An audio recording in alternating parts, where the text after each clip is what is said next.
My name is Gwen Ifill. I am the moderator and managing editor of Washington Week and a senior correspondent for the NewsHour with Jim Lehrer. The title of the book is The Breakthrough: Politics and Race in the Age of Obama. It's taking the story of Barack Obama and extending it to talk about a whole new generation of black politicians who are doing very similar things in very different ways. They're younger, they're more likely to get to power not by marching in marches the way their parents did or by leading protests. They have decided to do it by getting educations, basically walking through the doors that their parents opened and choosing public service in a different way. I knew that in my career as a journalist I'd come across a lot of other people who are doing similar things, breaking through in politics, breaking through in public service, who are also African American and have changed the game. And I wanted to broaden the focus to those people as well.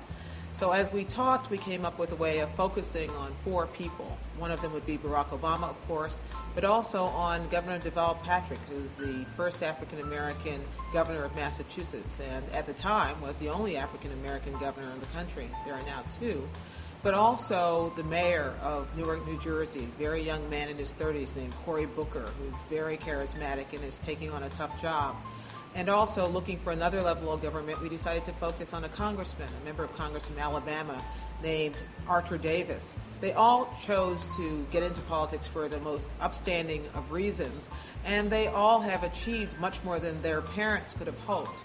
Their parents who broke through the first doors by integrating places and by marching in races.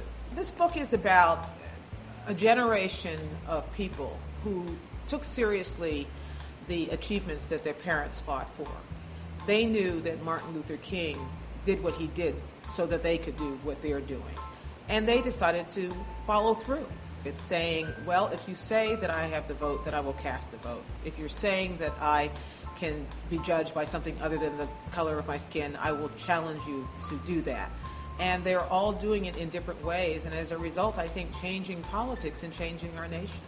I've covered black politics inadvertently throughout my entire career. I started by covering the school committee in Boston, which I thought was just a simple entry-level beat, but turned out to be a story about conflict and sandpaper politics and change, which was playing out against the backdrop of the busing crisis in Boston. And when I moved to Baltimore, I found myself covering the campaigns of the first people who wanted to be the mayor of that city. When I moved to Washington, I covered a city and a county that was in a tipping point state. They were about to become majority black. In each of these cases, people were breaking through doors. They were all of a sudden changing the complexion of what we considered politics to be. The most gratifying thing about this topic is when I ask someone about it, they say, I'm so glad you're writing this. I had the same questions. This is something a lot of people have been thinking about, but no one had thought to write about.